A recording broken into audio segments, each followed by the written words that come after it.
Hotepu, and welcome to part 3 of our dialogue on reincarnation, where we discuss reincarnation rituals. Why do them? What's the point? And the answer is shown by this god on your screen, whose name is Khepera, the beetle of creation, the creator. And below you'll see a link to a YouTube video that shows what's called the Mandelbrot fractal, the M fractal, which was discovered by a man called Benoit Mandelbrot in the 1980s to be the master pattern that generates all the forms in the known universe. The video you'll watch shows this pattern, and it resembles the beetle of Egypt, Khepera. They're very similar in shape.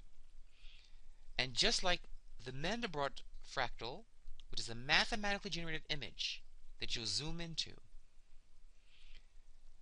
is the source of all forms in the known universe, so too is Khepera, the source of all the forms, the creator of all forms in the universe.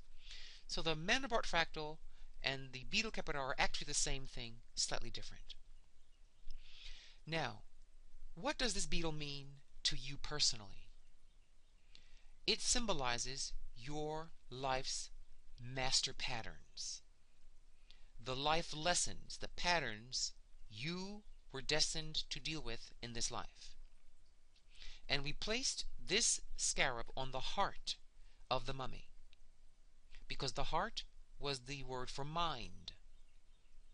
The word Ab means heart and also mind. And so when you placed the beetle of your life's lessons and memories on the heart, it means it's on your mind. It's memorized in the sense of having learned something by heart. So what we're saying through symbolic gesturing, may you, as you transition or west into the afterlife, what we call westing, may you remember your life. May you recall your patterns.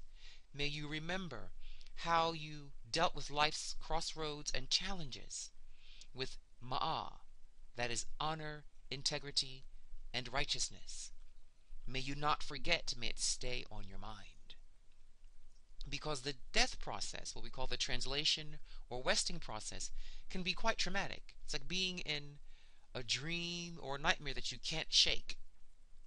So to help stabilize the person through this process, the priests, the funerary priests, the Keriheb and the Sem priests, would recite things that remind you of your life's lessons, of the gods that you worked with this life, that protected you, of the laws that you need to remember during the transition process and the trials of the afterlife.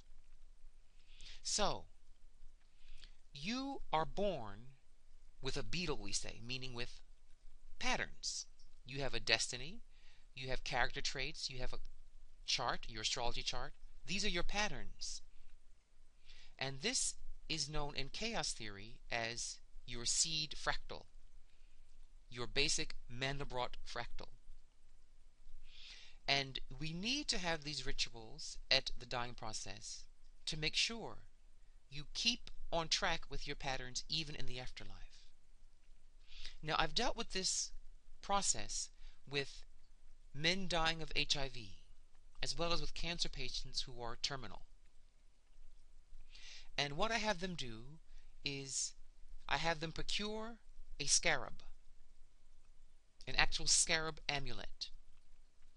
And I then perform, if they don't have them already, their destiny reading, the reading that controls the reason they came to Earth. Because at death, you have to finish your business. Many people at the end of life say, I've not finished what I've come here to do. They know it. Even if they don't know the exact lesson, they know they've not finished it. It haunts them. We say, your beetle has now not sprouted his wings. You know they say an angel earns their wings, that phrase? That comes from Egypt, this image. We would say, may your beetle sprout his wings. That means May he complete his work and feel at peace and light enough to fly off to the next journey, the next adventure, and the next set of lessons of life. So, I read to them, here is the reading of your life, the mission. And even if you didn't finish it by this point of your life, when you're seeing the end, I can sit here and read to you your lessons, read to you what your life's journey had as its main moral of the story, and try to memorize these lessons now, the best you can, while you're sitting here in your deathbed. Focus your heart, your mind, on these divine, sacred lessons. This will make the transition process more light, more peaceful, more divine. And I promise you, all of you hearing this podcast will face this moment where you're at the big door, we say, the door of the West, where the sun sets and we have to go to it, so-called death. And we have to face, did we finish our work? And did we do a good job? So, these rituals of reincarnation are key. They remind you of what you've learned and to remember the lessons to give you strength on the other side. May all of you sprout your beetle's wings before you pass on to the West, right now in life. And may the lessons and the light of your lessons carry you into eternal lives here and beyond. May this be 1,000,000 times true. Dwell in Hotepu.